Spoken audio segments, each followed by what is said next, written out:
Jean-Phi nous transporte dans son univers décalé du milieu ouvrier du nord de la France, d'où il vient, et celui dans lequel il évolue aujourd'hui. En tant que steward de compagnie aérienne, les voyages, les gens, la famille, le sexe, tout est passé en revue avec incision.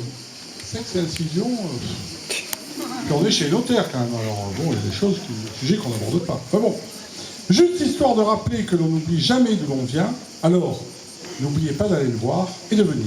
Il est tous les jours au Théâtre Beau, à Avignon, à 19h30, et bien entendu, ce soir en exclusivité à la Cour des notaires, pour vous. Jean-Phi, viens maintenant. Merci. C'est bon pour tout le monde, oui. Bonjour les gens. Eh ben moi je m'appelle Jean-Phi, oui. Et je viens d'un petit village du Nord, là-haut, là. Tu sais, à la frontière belge. Là où on fait des courses de tracteurs, là où on fait des concours à la bière, là où on enterre les enfants dans le jardin.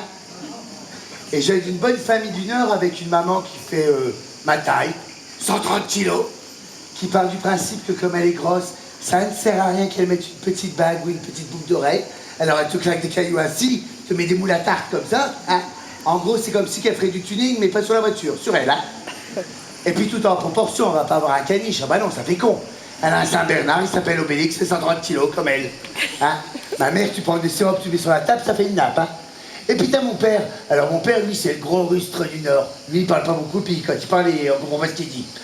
Alors si tu veux, moi, au milieu de tout ça, j'ai vite compris que j'étais différent. Très sensible.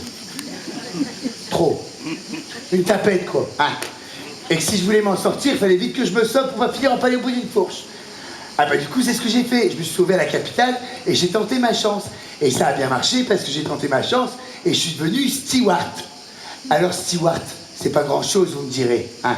Mais pour mes parents, oh, mon Dieu, qu'ils sont fiers, hein. Pour eux, c'est comme si j'ai fait les grandes écoles, hein, polyclinique, l'ETNA, tout ça, hein. Même si ma mère steward, elle sait pas ce que c'est. Pour elle, forcément que je pilote l'avion. Elle dit à ses copines, oui, mon fils, pilote dans les nuages, ainsi. Elle dit, va dans les trous d'air comme ça, là, puis des éclairs. Bah, je dis, maman, dis pas n'importe quoi. Je suis pas pilote, je donne à manger aux gens dans l'avion. C'est pas un restaurant, hein.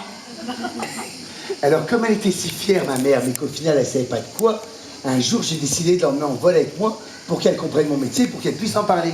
J'écoute, maman,